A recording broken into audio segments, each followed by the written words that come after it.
ఓం నమ శివాయ ఛానల్లోకి స్వాగతం అండి. అందరికీ నమస్కారం అండి. ఈ 2026వ సంవత్సరం మార్చి 23వ తేదీ సోమవారం యొక్క దినఫలాలు వృషభ రాశి వారికి ఎలా ఉన్నాయి? ఈరోజు ఒక వార్త మిమ్మల్ని వణికిస్తుంది. అయితే ఎటువంటి వార్త మిమ్మల్ని వణికిస్తుంది, ఎటువంటి ఫలితాలు ఈరోజు మీరు అనుభవించబోతున్నారు అనే పూర్తి వివరాల గురించి వీడియోలో వివరంగా తెలుసుకుందాం.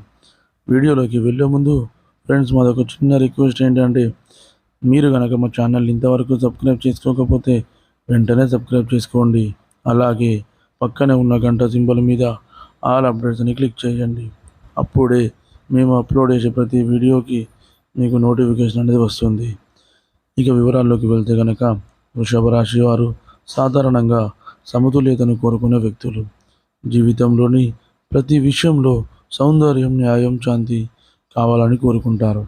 ఈ 2026వ సంవత్సరం నవంబర్ 23వ తేదీ మాత్రం కొంచెం భిన్నంగా ఉంటుంది. ఈరోజు ఒక వార్త మీ మనసును కుదిపేస్తుంది. అది ఒక వ్యక్తి, ఒక సంఘటన లేదా ఒక నిర్ణయానికి సంబంధించింది ఉండవచ్చు. ఆ వార్త విన్న వెంటనే మీరు కాసేపు మాటరాని స్థితిలోకి వెళ్ళే అవకాశం ఉంది. అయితే ఈ పరిస్థితి తాత్కాలికమే. ఈరోజు మీరు తట్టుకొని ముందుకు సాగితే రేపు మరింత బలంగా మారుతారు.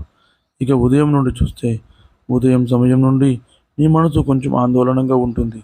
ఎవరైనా మీ గురించి వెనుక మాట్లాడుతున్నారని అనుమానం కలగవచ్చు. కానీ నిజానికి ఆ ఆలోచనలో ఎక్కువగా సత్యం ఉండదు. మీరు ఆలోచనలను నియంత్రించుకోవాలి. ఉదయం 7:30 నుండి 9 గంటల మధ్యలో ఒక సందేశం కానీ లేదా ఒక ఫోన్ కాల్ కానీ వస్తుంది. అదే ఈరోజు మీ భావోద్వేగాలను కదిలించే వార్త కావచ్చు.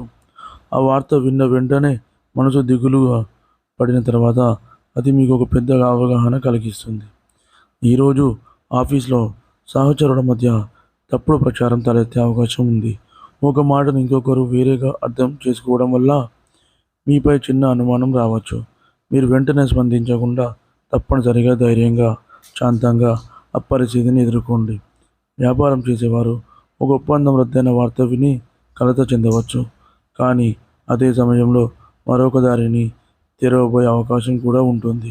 కాబట్టి నష్టమని అనిపించినా అది మీ భవిష్యత్తులో లాభానికి దారితీస్తుంది. ఇక కుటుంబ జీవితాన్ని చూస్తే, కుటుంబంలో ఒక పాత విషయంపై చర్చ మొదలై అది వాదనకు దారితీసే అవకాశం ఉంది.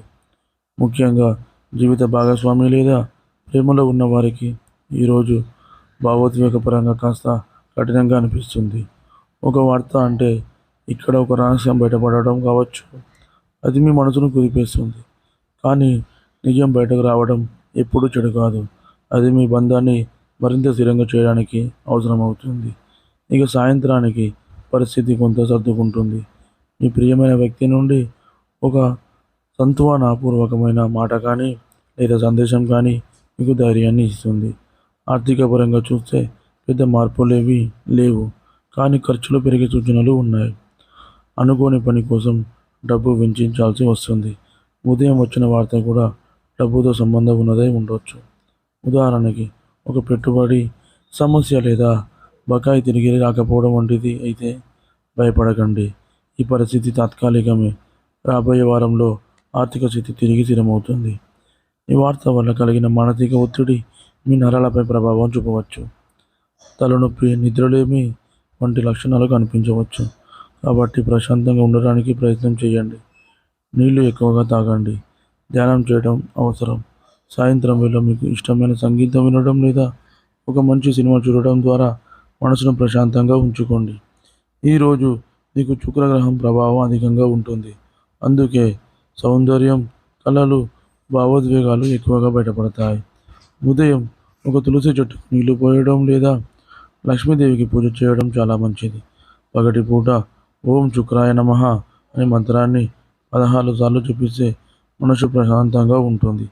అయితే మీరు కొన్ని విషయాలు జాగ్రత్తగా ఉండాలి. వార్త విన్న వెంటనే తక్షణ నిర్ణయం తీసుకోకండి. కోపంలో ఎవరికి కఠినమైన మాటలు చెప్పకండి. ఇతరుల మాటలతో మనసు బాధ పెట్టుకోకండి. సాయంత్రం తర్వాత పరిస్థితులు మీ పక్షాన మారుతాయి. ఉదయం 9:20 నుండి 10:40 వరకు శుభ సమయం. మధ్యాహ్నం 1:40 నుండి 2:55 వరకు సమయం అనుకూలంగా ఉంది. రాత్రి 8 తర్వాత శాంతి కలిగించే సమయం. అలాగే వృషభ రాశి వారు ప్రతికూలతను అనుకూలంగా మార్చుకోవడానికి శివారాధన తప్పనిసరిగా చేసుకోవాలి. విష్ణు ఆరాధన కూడా మీకు మేలు చేస్తుంది. అదేవిధంగా మీకు తోచినంతలో అనాథలకు, అభాగ్యులకు, పేదవారికి దాన ధర్మాలు చేయండి. వారికి దుప్పట్లు, గొడుగులు, పాదరక్షకులు దానంగా ఇవ్వండి. ఈ విధంగా చేయడం వలన మీ ఇంట్లో ఉన్న ఆర్థిక స్థితి అనేది మెరుగుపడి మీ కష్టాలన్నీ తొలగిపోతాయి. చూశారు కదండి ఫ్రెండ్స్, ఈ వీడియో కనుక మీకు నచ్చినట్లయితే లైక్ చేయండి, షేర్ చేయండి. మరిన్ని మంచి మంచి వీడియోల కోసం మన ఛానల్ని ఇప్పుడే సబ్స్క్రైబ్ చేసుకోండి.